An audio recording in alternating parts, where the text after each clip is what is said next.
PY2 Boa VP noite. aqui, PY2 SDR, o Edson, e hoje está aí, apresentando uma live aí. Vamos tentar aqui compartilhar alguma coisa sobre o modelamento de antenas usando o MMNHAL. É um software relativamente simples, mas tem umas coisas que levam algum tempo para a gente entender e dominar. Mas hoje eu vou me focar no uso mais simples possível dele, para que quem tenha interesse possa começar a brincar. Né? Esses softwares, eles são simuladores, né? E simuladores têm aí modelos matemáticos, algoritmos que fazem os cálculos. E todo algoritmo, todo simulador tem suas limitações. Para os nossos modelos de antenas, a maioria não precisa se preocupar, mas modelos mais elaborados podem chegar em situações em que o motor, né, do simulador não seja suficiente, não seja adequado. Né? O MMNH usa aí o MiniNEC, que é uma versão simplificada do NEC, que é o simulador propriamente dito. Né? NEC é de Numerical Electromagnetic Code, que é um algoritmo, né, que usa aí eletromagnetismo, culpa aí do Maxwell, James Maxwell, e nos auxilia, né, no modelamento de antenas, simulação de antenas, etc. E a grande vantagem de simuladores é que eles exercitam, né, implementam aí as funções matemáticas atrás de um modelo. E se funciona no simulador, as chances de funcionar na prática são boas, né?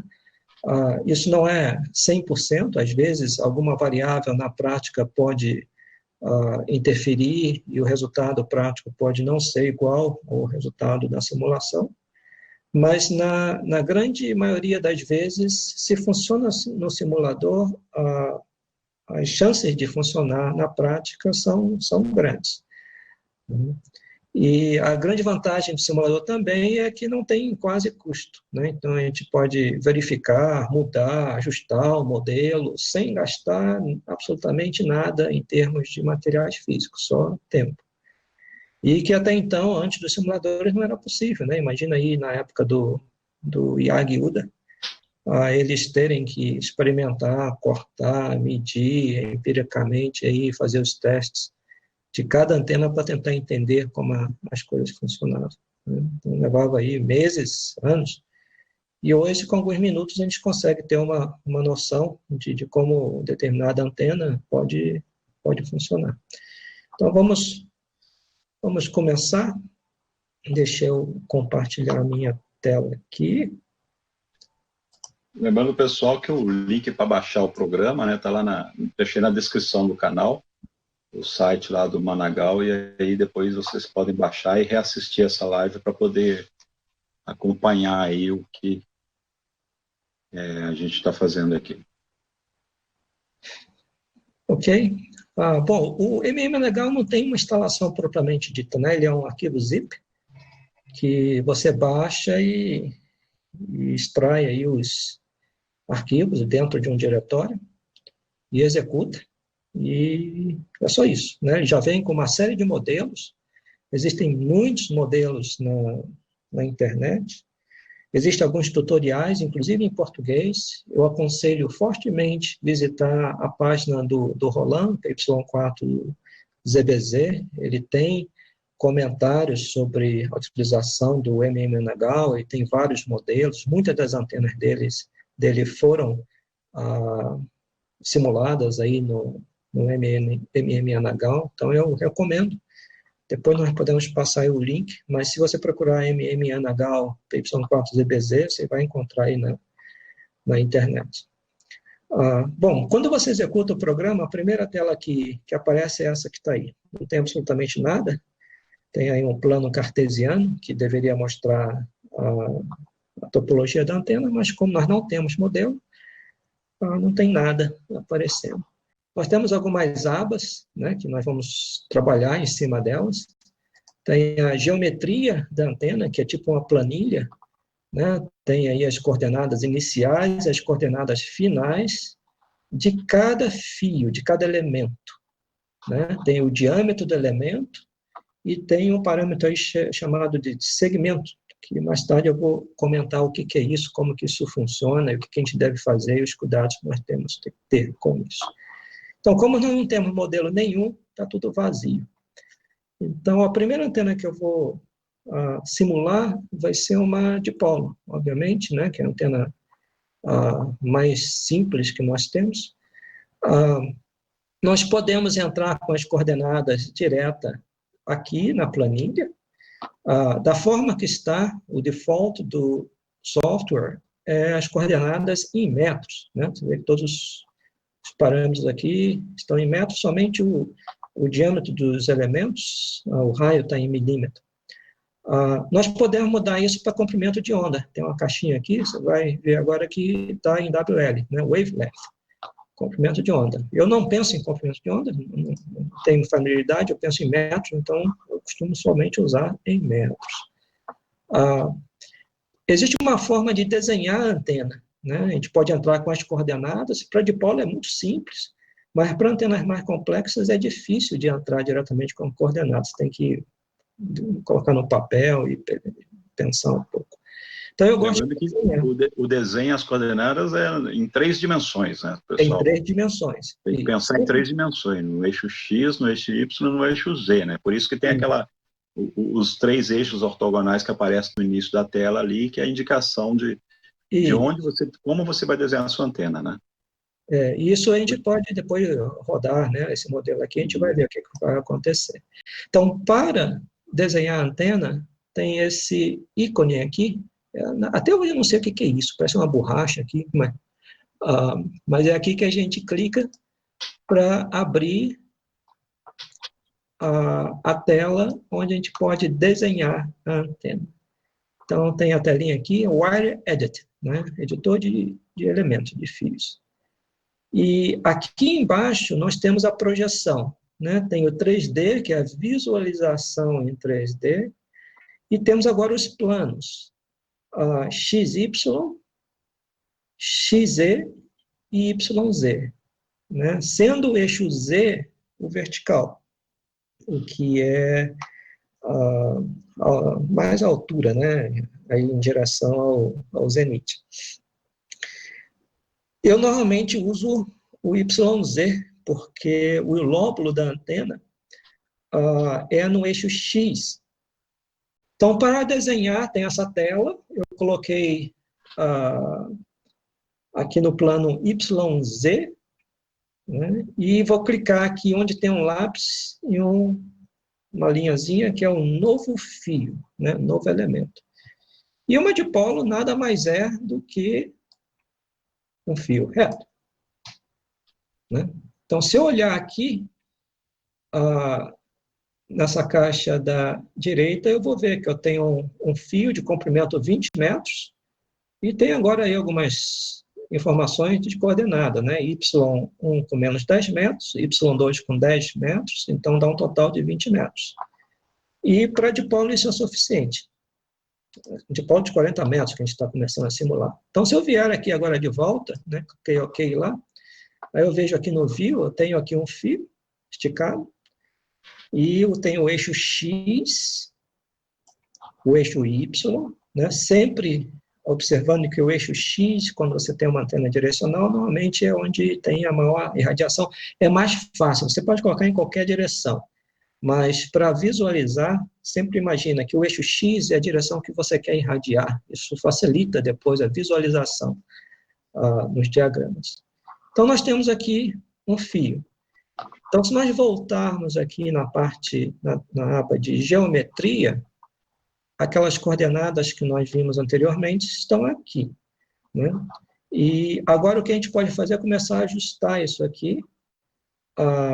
Um dos ajustes é o diâmetro do fio, né? Nesse caso, o raio.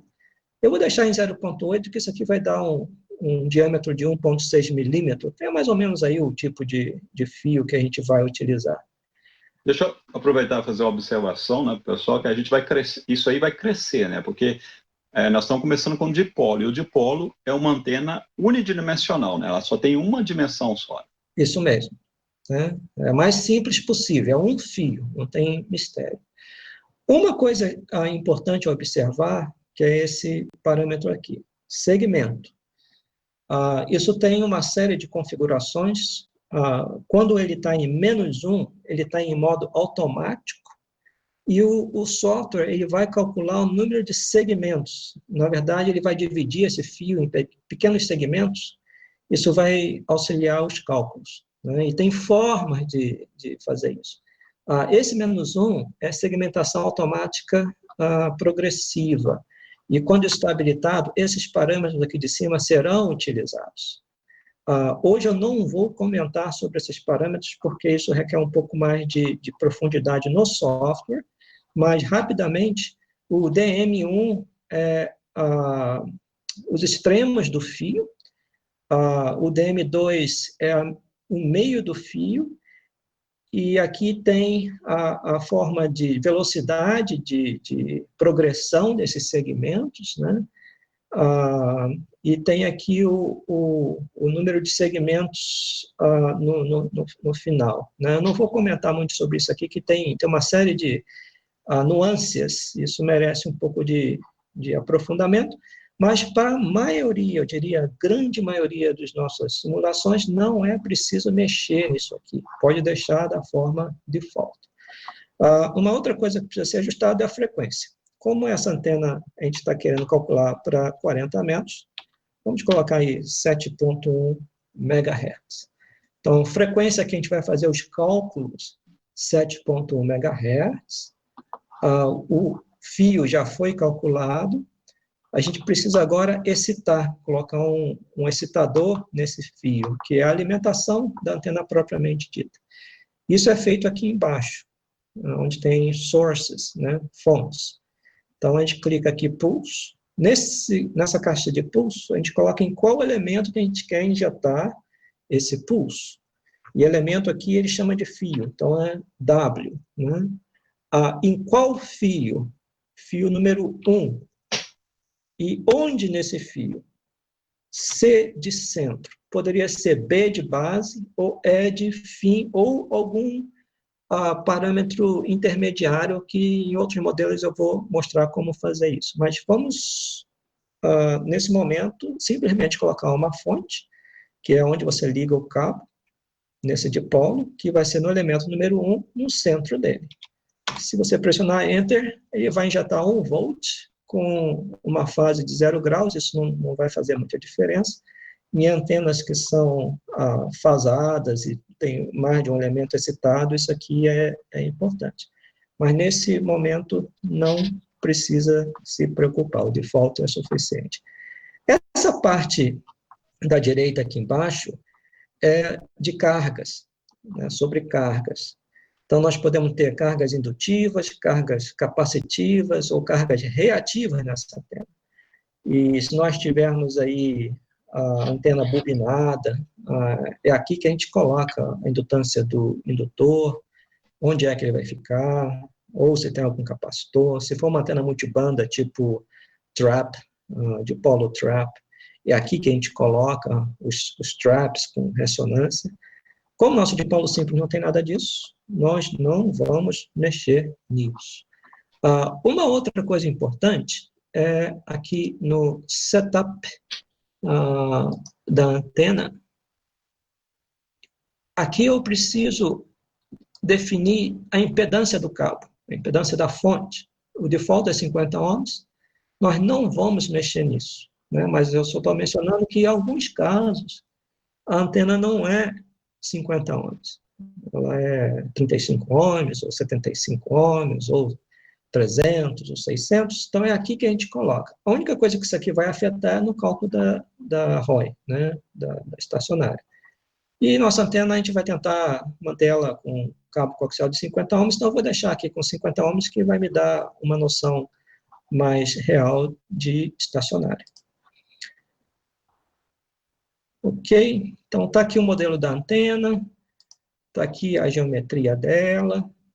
Próxima coisa que a gente vai fazer é calcular. Então tem essa aba aqui, Calculate. Antenas,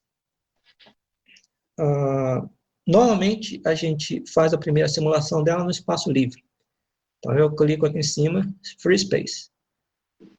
E é bom conhecer qual é a resposta, qual é as condições de funcionamento da antena no espaço livre. Lembrando que, na vida real, a antena não está no espaço livre, a não ser que realmente esteja aí no satélite, no espaço. Ela está sobre o solo. E quanto mais baixa a frequência, mais próxima a antena vai estar do solo, em relação aí aos comprimentos de onda, então maior vai ser o efeito do solo. Então, nós vamos observar isso com esse nosso modelo simples.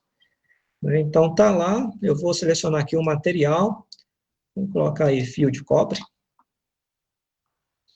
Então, nós estamos prontos para fazer os cálculos. Vamos clicar em Start para fazer os cálculos dessa antena. Então, o simulador me deu aqui 70,6 ohms de impedância, a parte reativa em menos 33, então ela está um pouco capacitiva, o que significa que ela não está ressonando bem. Obviamente, eu peguei um fio lá de 10 metros de cada lado, coloquei, isso precisa ser ajustado. A ROI de 1,9, ganho DBD menos 0,2, ganho DBI 1,94. Então, está aqui a nossa antena. Se nós quisermos ver como que é o diagrama de radiação dela, clicamos aqui em Far Field. Então, está aqui o diagrama de radiação. Como eu mencionei, o fio da dipolo está nesse eixo, né, que nós colocamos, o eixo Y. A radiação está no eixo X, X positivo e X negativo. E aqueles dados que nós vimos anteriormente, eles estão resumidos aqui também. Então, está aqui a nossa dipolo. Ela não está sintonizada ainda, mas já está funcionando. 70,6 ohms, um pouco capacitiva, a reatância capacitiva, a ROI um pouco alta. Então, nós temos que ajustá-la agora. Existem algumas formas de fazer isso.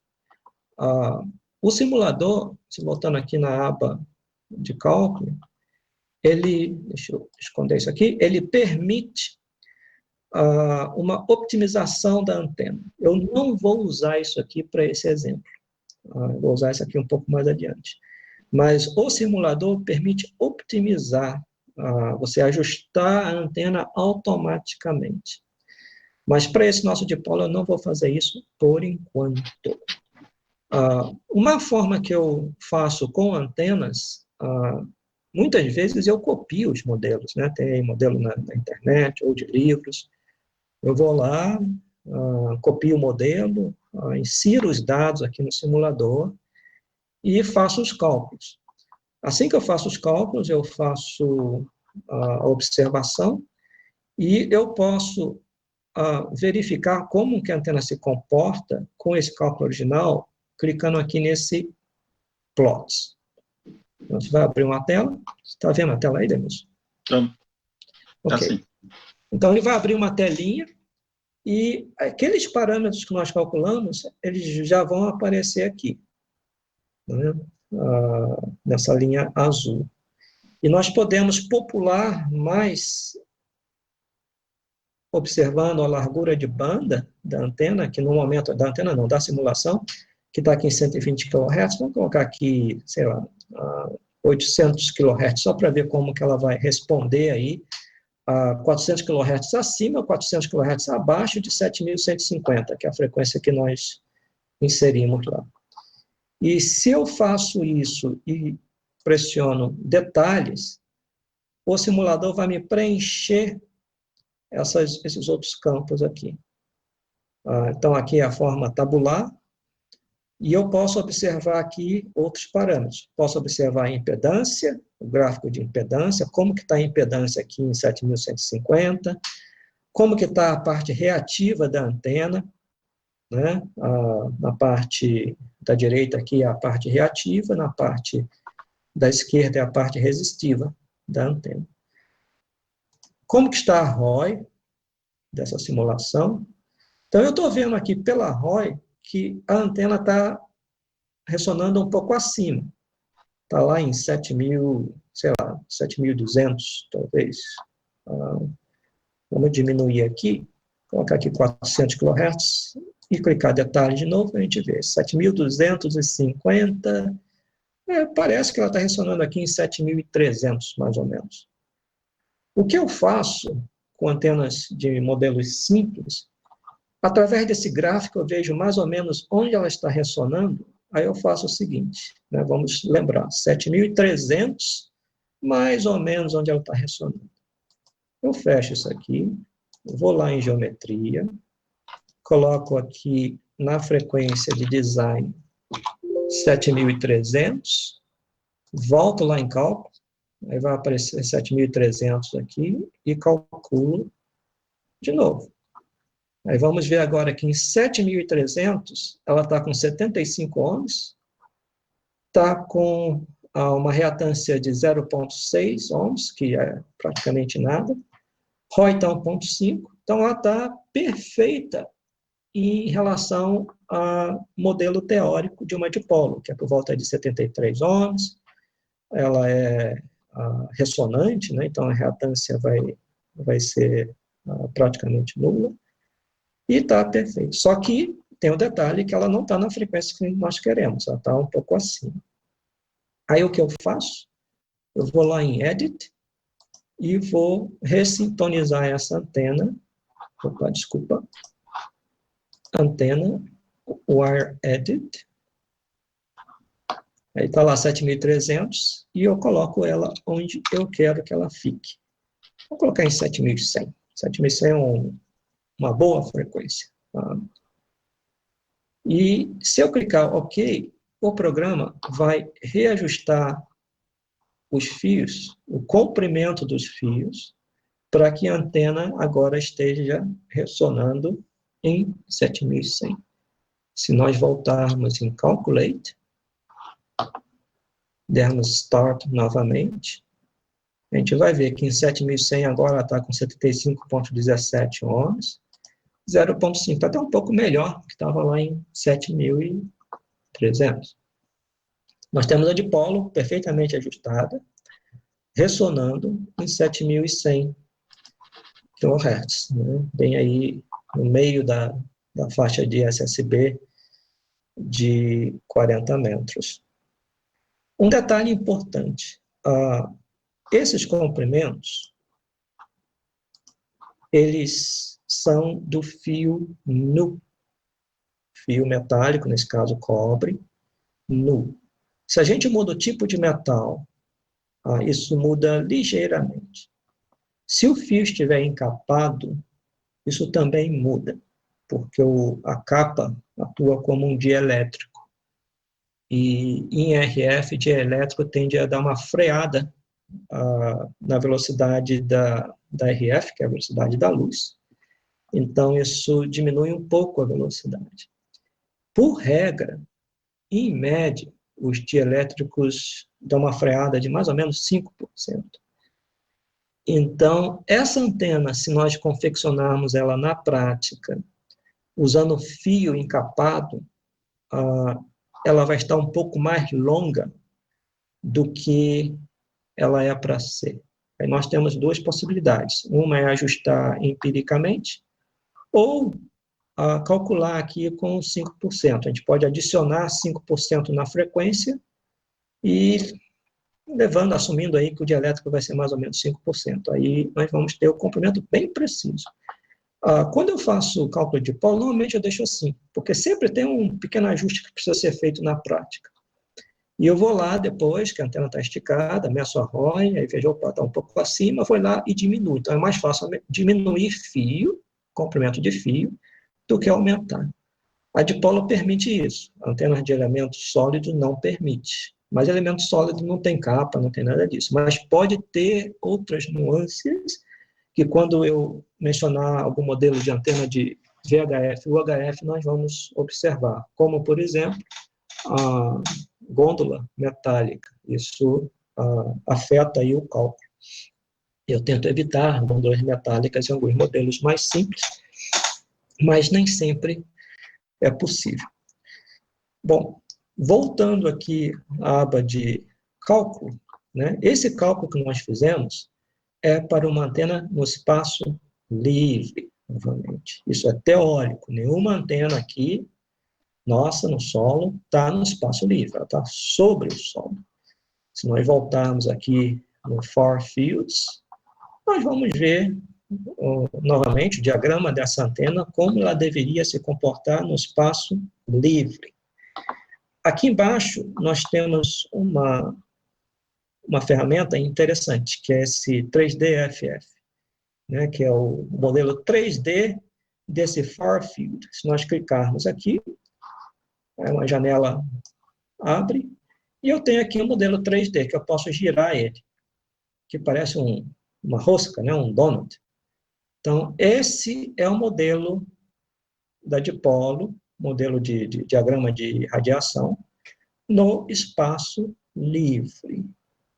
Vamos observar agora o que acontece quando essa antena não está no espaço livre. Vamos fechar aqui. Para fazer isso, nós voltamos em Calculate e vamos colocar a antena sobre o solo real. Essa configuração do solo, ela pode ser ajustada. Para ser ajustada, nós precisamos conhecer o dielétrico do solo, a condutividade do solo, a altura, e tem um plano X aqui que eu não lembro de cabeça exatamente o que é, mas nós podemos ajustar esses parâmetros aqui que vai me permitir uma aproximação mais real do solo que eu tenho. Por exemplo, se nós tivermos um solo muito seco, muito arenoso, isso aqui pode não ser suficiente, né? Mas vamos deixar dessa forma, que isso dá uma boa ideia de como essa antena vai se comportar sobre o solo. Então, uma vez que eu que eu selecionei solo real, eu preciso selecionar a altura dessa antena. Então, vamos colocar aí, sei lá, 12 metros, um mastro aí de 12 metros. Isso pode ser ajustado. Então, suponhamos que essa antena, essa dipolo, está na ponta de um mastro de 12 metros, que não é muito comum, né? Normalmente, aí seria uma V invertida, que vai ser o nosso próximo modelo. Mas vamos calcular usando essa dipolo reta, um fio só. Então, calculamos em Start. Olha o que aconteceu. Olha o que aconteceu com a impedância. A impedância já foi lá para 97 ohms. A parte reativa subiu. ROI, obviamente, se modificou. Quando a parte reativa sai de zero, normalmente a ressonância modificou. Não é sempre, mas normalmente. Então, vamos ver o que aconteceu com as curvas. Voltando aqui em plot.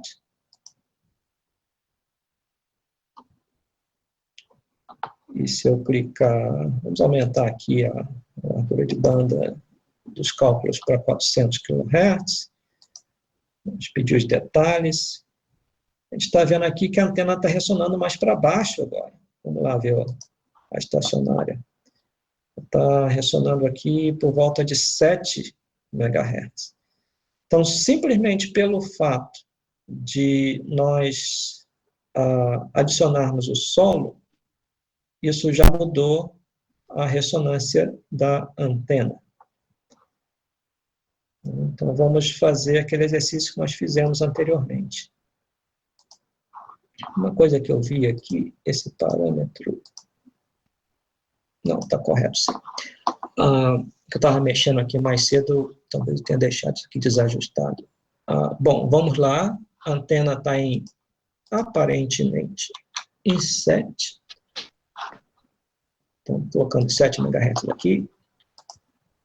Calculamos novamente.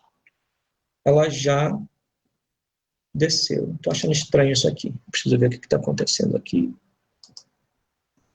Então, está lá menos 3 ohms de reatância, que não é muito ruim.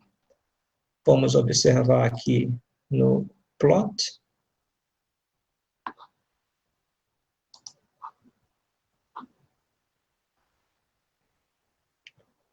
Melhorou, está lá por volta de 7, vamos dar uma olhada aqui, mais ou menos. Vamos ignorar, tem alguma coisa que eu fiz aqui no software, isso aqui era para estar um pouco mais baixo, eu vou ver daqui a pouco o que eu arranjei aqui. Então, vamos voltar aqui, fazer o ajuste que nós fizemos anteriormente, voltar isso para 7.100, ela vai ajustar os comprimentos para 7.100, voltamos na aba de cálculo, e está aqui, novamente, a antena ressonando, né? Mudou um pouquinho aqui, vamos ignorar, isso aqui pode ser zerado. Eu vou mostrar daqui a pouco como fazer isso com essa optimização aqui. E se nós viermos aqui em plot, olha como é que isso mudou. Antes eram 8, mais ou menos, lá. Agora ela ficou um oval, né? Vamos ver como ela se comporta. Olha só como é que mudou. Antes ela tinha esses nulos, e agora ela não tem mais. Mas isso é muito curioso, que a dipolo era para ter nulo, né? Uma forma de analisar isso aqui, essa curva, esse diagrama que está sendo mencionado, é o total. Nós podemos ver separadamente o que é o diagrama horizontal e o vertical, polarização, horizontal e vertical. Olha que interessante. A dipolo sobre o solo, ela não só tem um diagrama de radiação horizontal, mas ela tem um vertical também. Então, a gente pode observar aqui o horizontal ou somente o vertical. E eles são ortogonais. Tem o original, aquele que nós vimos anteriormente, do diagrama horizontal, que é o natural da dipolo, mas o solo, o efeito do solo, adicionou também um diagrama vertical. É curioso isso. E para a gente visualizar melhor isso aqui, a gente pode clicar em 3D, que eu também posso selecionar. Então, esse aqui é o horizontal, como que a antena se comporta no diagrama horizontal, na polarização horizontal, que é aquele 8 que nós vimos anteriormente. Mas olha que curioso isso aqui, mudou um pouco, né? Não é mais aquele donut, é um donut assim, faltando uma metade, né? Que é comum, que ela está sobre o solo. Vamos observar agora a vertical. Olha só. Ela tem, tipo, o mesmo diagrama, mas também na vertical. E, curiosamente, essa polarização vertical está na direção das pontas da dipolo. Então, quando a gente ouve nas bandas, minha antena está de ponta para você, balela, isso não quer dizer absolutamente nada por causa do efeito de solo. Não tem representatividade nenhuma, a não ser se a polarização estiver sendo considerada. Um exemplo, eu e Demilson estamos a 100 km de distância em linha reta. Nessa época do ano, nessa situação de atividade solar, a gente não se copia. Se nós tivéssemos a propagação terrestre, né, de solo, nós nos copiaríamos. Isso não é o caso. Então, todo sinal que eu recebo é por reflexão ionosférica. E se nós observarmos o diagrama da dipolo, ela está irradiando para cima, né? Voltando aqui, colocar total. Então, observando esse diagrama aqui, ela está irradiando para cima. O máximo aqui não está bem aí no zenite, está aqui por volta de 60 graus, 55 graus. Em zenite ela tem um pouco menos de ganho, mas ela está irradiando para cima. E nas frequências mais baixas, 80 e 40, esse é o modo predominante de irradiação e, consequentemente, de propagação também. Para se ter propagação terrestre, ela precisa, as duas estações precisam estar muito próximas. E voltando ao exemplo aí, a minha estação com a do Demilson, de 100 quilômetros a gente não se copia, né? Nada, absolutamente nada. Precisamos esperar a propagação e, pelo fato de ter que esperar a propagação, é a propagação que está sendo feita por reflexão ionosférica, e nessas bandas incidência quase que vertical, NVIS, que eles chamam, né? Então, o nosso sinal está sendo irradiado para cima, sendo refletido na ionosfera e voltando quase que verticalmente aqui para baixo, né? Que a ionosfera está bem um pouco mais alta aí que 100 km na nossa distância. Então, são algumas peculiaridades da dipolo, né? Então, quando alguém falar, minha antena está de ponta para você, pode dar um sorriso assim bem maroto, porque aquilo não representa absolutamente nada, porque propagação em HF nessa frequência é por reflexão ionosférica, e a reflexão ela vai girar essa polarização. Se você está transmitindo com horizontal, estações com antenas verticais vão receber ou não vão receber. Então, quando a gente vê fading, por exemplo, observa fading, isso pode ser simplesmente a rotação da polarização, né? Se você tiver uma antena, duas antenas, uma com polarização vertical, uma com horizontal, às vezes quando tem fading, você vê que o sinal aumenta numa antena e diminui na outra, né? Isso é um fenômeno curioso. Mas a coisa de ponta para você, esquece que isso não é o caso nessas bandas. As frequências mais elevadas, essa situação muda um pouco, em VHF, HF, principalmente, isso é importantíssimo. Mas em HF, frequências baixas, 170, 160, 80, 40, não faz muita diferença. Tem diferença sim, mas o alinhamento das polarizações não faz muita diferença, a não ser se você estiver muito próximo, se as duas estações estiverem muito próximas. Eu não vou investigar esse detalhe aqui da estacionária alta, eu acho que eu fiz alguma coisa aqui nos ajustes, depois eu vou observar isso aqui. Mas um fenômeno relacionado com impedância, que eu vou fazer um teste agora, é esse aqui. Eu vou diminuir a altura da antena. Eu estava com 12 metros, eu vou colocá-la agora em 7 metros. Eu vou calcular novamente. Olha o que acontece. A impedância baixou e ela saiu da ressonância. Então, a altura da antena,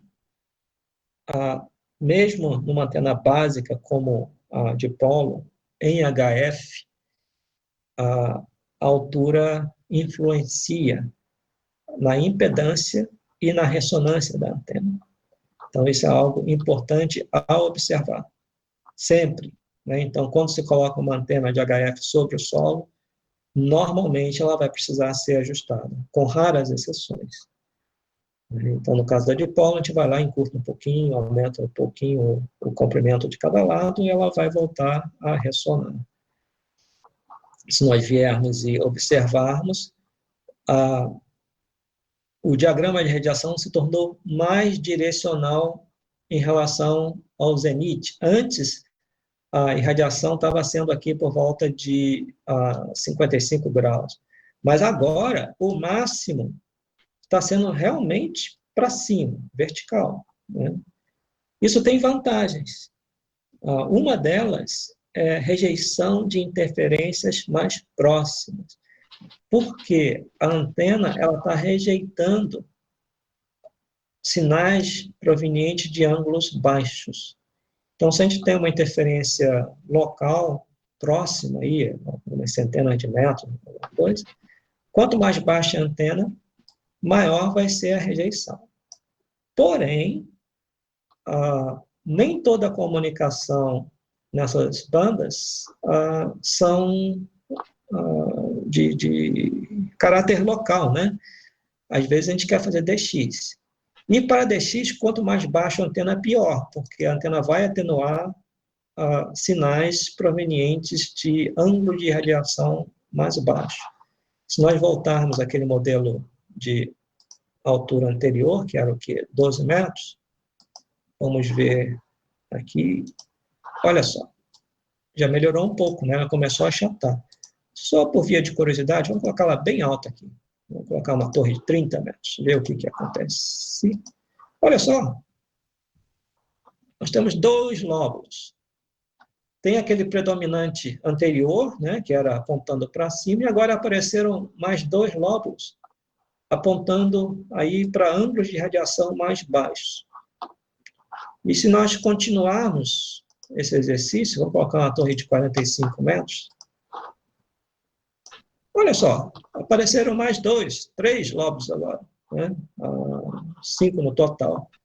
E o de cima começou a diminuir, e agora nós temos esses outros aqui. Então, essa antena dipolo, nessa altura, ela é muito mais propícia para DX do que a anterior, porque ela tem esses lóbulos aqui com ângulos de radiação mais baixos.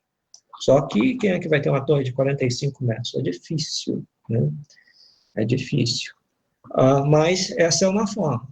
Se nós quisermos uma boa antena de polarização horizontal para DX, quanto mais alta a antena estiver, melhor é o desempenho dessa antena em DX. Vamos voltar à nossa altura convencional. Vou deixar aqui com 7 metros. Talvez isso aqui que eu esteja fazendo um pouco errado. Então, lá, 52 ohms, uma antena de 7 metros. Nós temos um diagrama de radiação bonito. Lembrando que esse diagrama de radiação é duplo. Tem a polarização horizontal, tem a polarização vertical. Então, ela é quase uma omnidirecional, com essa nuance de diferença de polarização. Se tiver uma estação aqui, nessas posições, eu tenho um pouco de polarização horizontal, um pouco de vertical, aqui eu vou ter só horizontal, aqui eu vou ter só vertical, então tem essas nuances. Então, a dipolo, ela é uma antena quase omnidirecional se ela estiver sobre o solo nessa frequência, né? Frequências mais superiores, esse comportamento muda. Então, a gente pode assumir, mais ou menos, se a antena tiver a menos de comprimento de meia onda do solo, o comportamento é um pouco diferente de quando ela estiver no espaço livre. Então, pessoal, sobre a antena dipolo, é praticamente isso, né? Eu passei sobre vários aspectos, várias nuances. É um tema cheio de detalhes, né? O simulador ele é bastante rico. Esse modelo de algoritmo, que é o Mininet, tem algumas limitações, mas elas são irrelevantes para esse tipo de modelamento que nós estamos fazendo. É importante sempre colocar o máximo de detalhes, né, diâmetro do fio, altura sobre o solo, etc., para a gente ter uma ideia de como a antena vai se comportar. Lembrando que é difícil de caracterizar o solo, saber precisamente a condutância do solo, as características, e isso influi, e como nós observamos, se nós mudarmos a altura da antena, a impedância muda, a reatância muda, então a gente tem que ajustar, e na vida real isso requer ajuste também na própria antena, né? Isso é natural. Esse dipolo aí já é uma aventura, né? Essa história que você desmistificou, entre aspas, aí, né? Da história do direcionamento do dipolo, né? Que não adianta, vou apontar o dipolo. Só se for para o seu vizinho, né? Se tiver aí 1 quilômetro, 2 quilômetros, realmente tem isso. Agora, para as estações distantes que não tenha o componente da onda terrestre, esse direcionamento não funciona. E, como a gente observou, só funciona na polarização horizontal. Na vertical, ele é completamente ortogonal, né? É do outro lado. Entendi. Essa questão duas coisas. Bom, são duas questões que eu queria levantar aqui. Uma é que, então, em tese, teoricamente, se a gente tiver um equipamento de precisão, a gente poderia mandar pulsos e medir, funcionar como um radar, usar o dipolo como antena para um radar. Para a gente medir aqui a altura que está. Sim, sim. Eu posso mandar um pulso, ou seja, uma transmissão de curtíssimo tempo, dou aquele pulso, paro e espero para ver o eco. Sem sombra de dúvida. Né? Existem o dipolo para fazer isso. Isso, né? Então, você emite um pulso com a mesma estação. Se você emitir um pulso muito rápido, ele vai até a ionosfera, reflete e você consegue medir ele. O que muitas estações fazem é um pouco diferente, elas têm estações transmissoras e estações receptoras, né? Que tem esses ionosonders. Sim, ionosondas. E isso é transmissão contínua, ele emite um sinal, tipo uma portadora, e sai varrendo a frequência, a gente ouve isso em HF direto, né? 20 metros é o momento, todo momento. A gente vê aquela coisa varrendo. Então, ele tem estações transmissoras, estações receptoras, elas estão em sincronismo, então elas varrem ao mesmo tempo a transmissão e a recepção, e elas conseguem ver quais frequências são mais propícias para a propagação naquele determinado instante. Né? Existem modos digitais, o ALI é um deles, que faz mais ou menos isso, mas com frequências pré-estabelecidas. Né? Ele transmite sequencialmente em várias frequências, o transmissor novamente está sendo sincronizado com o receptor, e eles escolhem qual frequência é mais propícia para se ter um enlace naquele determinado instante. Né? Então, para nós aqui, se a nossa comunicação, o objetivo for regional, a gente quer transmitir para cima nessas frequências, 80 e 40 metros, contatos regionais, nós queremos transmitir para cima.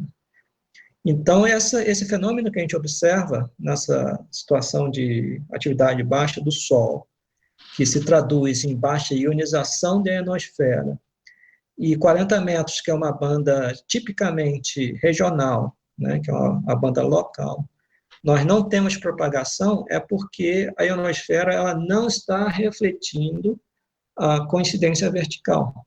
Ela começa a refletir quando tem inclinação, por isso que o enlace daqui para Brasília funciona e duas estações dentro de São Paulo não consegue. Então, a RF ela passa pela ionosfera e vai embora, se perde. Né? Então, seria melhor, nesse caso, uma antena que tivesse uma irradiação um pouco mais inclinada, que foi mais ou menos esse modelo de polo a 12 metros. A diferença é muito pequena. Né? Mas, no geral, nós queremos, em 80 e 40, transmissão para cima, se o objetivo for contatos locais. À noite, 40 metros se comportam de forma diferente. 40 metros é uma banda que ela tem propagação diurna e tem noturna também. E à noite ela abre, né? Uma banda propícia para DX. E nós poderíamos ter duas antenas, ter uma de polo baixa para comunicações diurnas, que são locais, e ter uma outra antena que talvez a de polo não seja mais propícia, a não ser que ela esteja muito alta, como nós observamos, que seria uma antena mais propícia para comunicações mais distantes. Mas a gente sabe que mesmo a de polo, ela recebe sinais. Eu estou aqui monitorando FT8 no momento, usando a minha veia invertida para 40 metros. Ela está aqui a 12 metros. Eu tenho a modelagem dela, a gente chama de bigode de gato, né, que é uma fan dipole, que só é 80 e 40, utilizando o mesmo coaxial. Então, ela é projetada para contatos locais, NVIS. Mas funciona bem à noite para DX também. Mas se eu tivesse uma antena apropriada para DX, com o diagrama de radiação mais baixo, a performance seria maior, seria melhor. Você falou no começo a respeito dos segmentos, né? Que o Managal tem ele usa uma certa quantidade limitada de segmentos. Aquilo faria diferença, talvez, por umas antenas mais, digamos assim, elaboradas, talvez, superfícies curvas, alguma coisa assim? Sim, sim, sem dúvida. A teoria que é usada chama-se teoria dos momentos, né? Então, a antena ela é dividida em pequenos pedacinhos e a matemática é feita em cima desses pedacinhos. E ponta de fio, as mudanças são mais drásticas. Então, eu ia mostrar isso, acabou que eu esqueci. Se nós tem uma caixinha ali que dá para ligar e a gente consegue observar os segmentos. E nessa forma automática, a gente vê que a ponta da antena tem mais segmentos do que o meio dela, né? E é importante ajustar esses segmentos para que a modelagem seja a mais fiel, né? Novamente, para a maioria dos modelos que nós trabalhamos, o default vai funcionar perfeitamente. Mas quando nós temos aí elementos muito grossos, ou muito finos, ou muito próximos, isso pode afetar. Aliás, esse modelo, esse algoritmo, o Mininet, ele não funciona bem se os elementos estiverem muito próximos. Isso é uma limitação dele, né? Então, existem outros algoritmos, que é o NEC3, o NEC4. O NEC4 ainda é caríssimo, porque ainda está protegido sob patentes, só que ele é muito mais sofisticado, né? Então, você pode colocar aí superfícies planas, você pode colocar elementos muito próximos, mas para as nossas antenas, o MMA-NAGAL atende perfeitamente. Tem algumas limitações. Na página do Roland, ele menciona algumas, né, como, por exemplo, se você tentar elemento muito grosso em UHF, o UHF tem o comprimento de onda de 70 centímetros, né, e elemento muito grosso, a proporção do comprimento de onda em relação ao elemento, esse modelo aí, o Mininet, não responde muito bem. Existem formas de mitigar isso, colocando vários elementos, mas aí complica muito o desenho da antena, mas é possível, né? Mas a gente não precisa se preocupar com isso nesse momento. O MMNHAL, ele vem com uma série de modelos, antenas de fio, antenas de polo, antenas direcionais, antenas loop, VHF, UHF, IA, até parabólica. Inclusive, você mencionou aí o site do Roland, ele tem várias antenas lá que ele modelou e ele disponibiliza lá também o modelo no Managal, né? Sim. Então, eu recomendo, começa com a dipolo, brinca com a dipolo para sentir o que é o simulador, o que ele faz, como é que ele funciona, brinca com os parâmetros um pouco, e depois de familiarizado, importa aí, usa alguns modelos já prontos do MMNAGAL e faz algumas modificações. Eu não cobri ainda a parte de optimização, ela é bem complexa, ela pode ser bem complexa, como pode ser não muito complexa também. Quando se está simulando antenas direcionais, tem algumas nuances que precisam ser observadas, e isso a gente se acostuma com a prática. Eu não sou especialista, isso é uma coisa que é importante mencionar. Então, é possível brincar com essas ferramentas, esse simulador, e construir antenas. Antena barata. Eu sou um entusiasta de antenas simples, não gosto de coisas muito complexas, né? Eu gosto de antenas simples, que se não der certo, eu não perco dinheiro, se der certo, eu fico super contente, porque o custo foi muito baixo. Se não der certo, não perde dinheiro, mas fez o experimento. Pois é, né? Tem gente que fala assim, o experimento não deu certo, o resultado... todo experimento é positivo, né? Os resultados que podem não ser aqueles que a gente se espera, né? E não necessariamente um resultado ruim é algo ruim. Alguns colegas, às vezes, me perguntam, poxa, você tem uma torre e não tem nenhuma antena. Eu falei, você que não está olhando direito na torre. Está cheio de antena de fio na minha torre. né? E, novamente, existem tutoriais muito bem feitos, muito bem escritos na internet, e alguns até em português. Nós temos colegas que são bem mais experientes do que eu com esse software, e eles já escreveram, já traduziram manuais, então dá uma procurada, né? Se você entrar em MMNagal, manual português, vocês vão encontrar apostilas, vão encontrar artigos, né? E o importante é começar a experimentar, sentir como que o software funciona. É lógico que tem que se ter um pouco de noção sobre antenas, né? O que é impedância, quando a antena está resistiva, quando a antena está reativa, o que quer dizer ela está reativa. Tem uma analogia muito legal para fazer em física, né? Porque tem um experimento que ilustra bem o que seria um casamento de impedância, é se você pegar um experimento de ondas, né? Que se você amarra uma corda numa ponta e você bate nessa corda e gera um pulso, esse pulso você vê ele se propagando pela corda.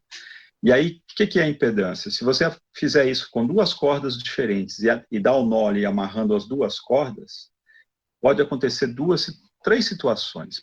Você pode gerar o pulso na primeira corda, e vamos supor que o seu nó ficou perfeito, a outra corda está perfeita, esse pulso vai e se propaga para outra. Dependendo do nó, da diferença de intensidade de uma corda para outra, você vai dar esse pulso aqui, ele vai se propagar, mas parte dele volta. Você vai criar uma onda estacionária. E dependendo da sua atuação, ele volta invertido ou com a mesma fase.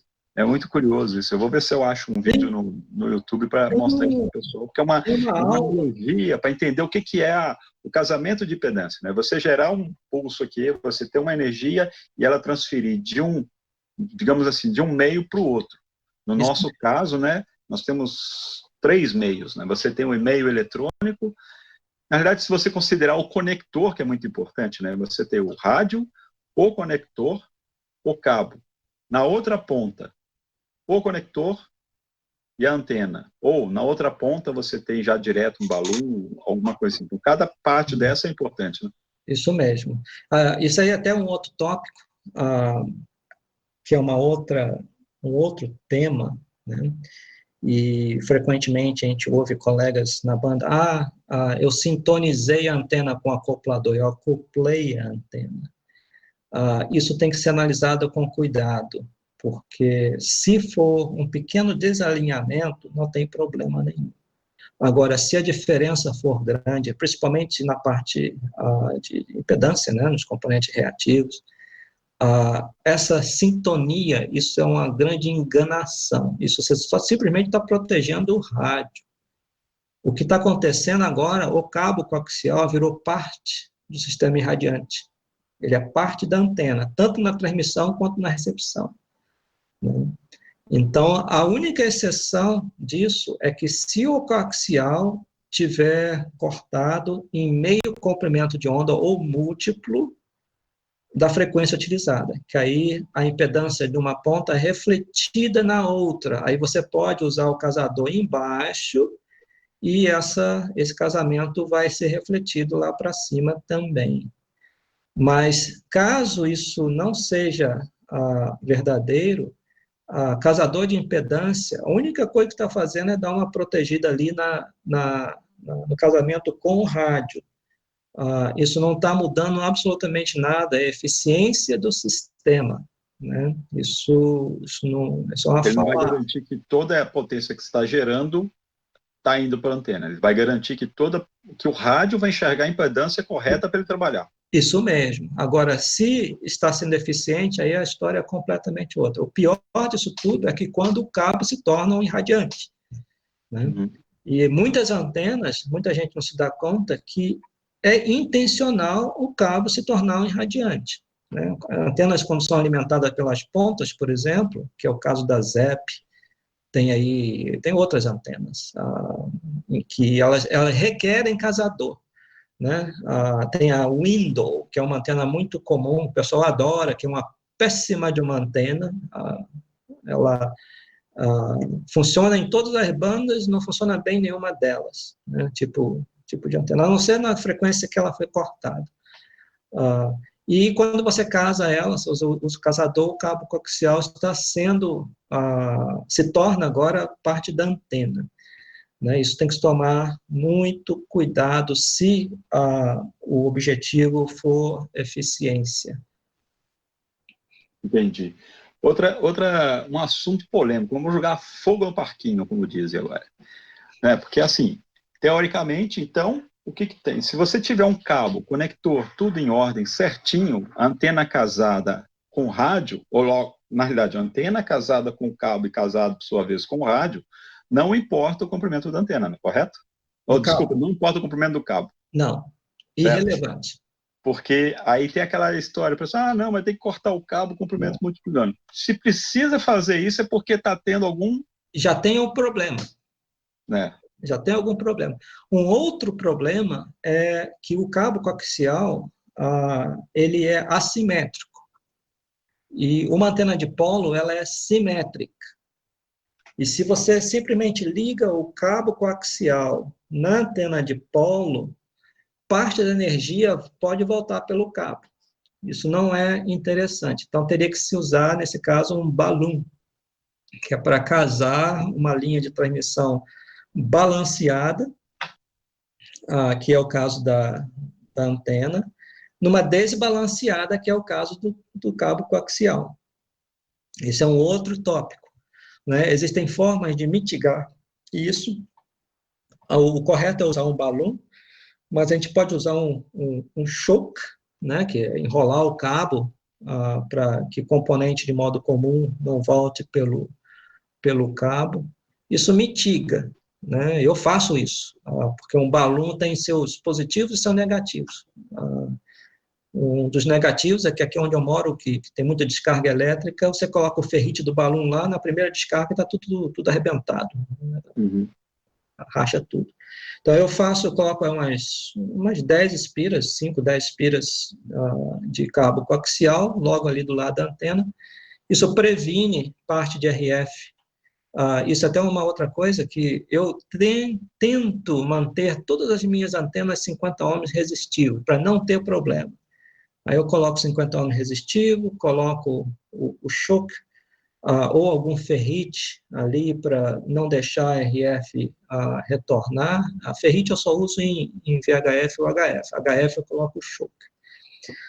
E manter resistivo, porque senão aí começa... a pior coisa, o cabo coaxial virar parte da antena. Que aí a gente recebe na recepção interferência de dispositivos, na transmissão a gente sai transmitindo para onde não é para transmitir. Isso não é legal. Né? Uhum. Não, a antena é um negócio muito interessante, né? Então, quer dizer, nessa brincadeira hoje, o pessoal já fica com atrás da orelha. Primeiro, não adianta virar o dipolo. Estamos falando de dipolo de HF. Então, pode até ter de HF, comportamentos, né? Mas como nós talvez eu se você colocasse na vertical, né? Sim, aí ele vira vertical, aí é outro, né? Que aliás, outro nível. aliás, é uma outra simulação, né? Não na polo propriamente, mas eu mostrar uma antena de fio também, que é a loop, o comportamento dela quando a gente faz uma polarização horizontal e vertical, que é uma coisa interessantíssima. Você pega a mesma antena, você gira ela, a impedância muda completamente, ressonância muda, e é uma coisa assim, curiosíssima, o que acontece por causa do efeito do solo. No espaço livre isso não aconteceria, né? Mas o solo tem essa interferência. Muito bom, Edson. Obrigado mesmo por você ter disponibilizado aí seu tempo aqui para a gente. E vamos fazer uma segunda parte. A gente marca com o pessoal, divulga de novo e vamos fazer uma segunda parte aí para, digamos assim, para o bicho pegar mais. Olha só, isso só deu assunto só para uma antena unidimensional, né? Que é um dipolo. Imagina daqui a pouco chegar com 2 dimensões e, quem sabe, chegar em 3 dimensões. A gente pode simular uma cúbica. Uma quadra cúbica é uma antena tridimensional, né? Tridimensional. Aí vem, digamos assim, a IAG, né? Qualquer direcional, uma antena bidimensional. Bidimensional. Então, imagina, e a gente só falando entre aspas, do átomo das antenas, que é um dipolo, né? Eu fiz uma simulação de uma uma parábola. Nossa. É horrível, rapaz. Está muito trabalho aqui. Obviamente, eu usei um modelo que já estava pronto e só fiz uns ajustes, né? Mas mesmo assim, nossa, você precisa de um software para gerar um modelo. Não é muito fácil, não. Mas valeu, então. Deixa eu finalizar o stream aqui para o pessoal poder repensar. Mas valeu. Deixa eu dar um tchau pro povo aqui e aí a gente se vê na próxima vez.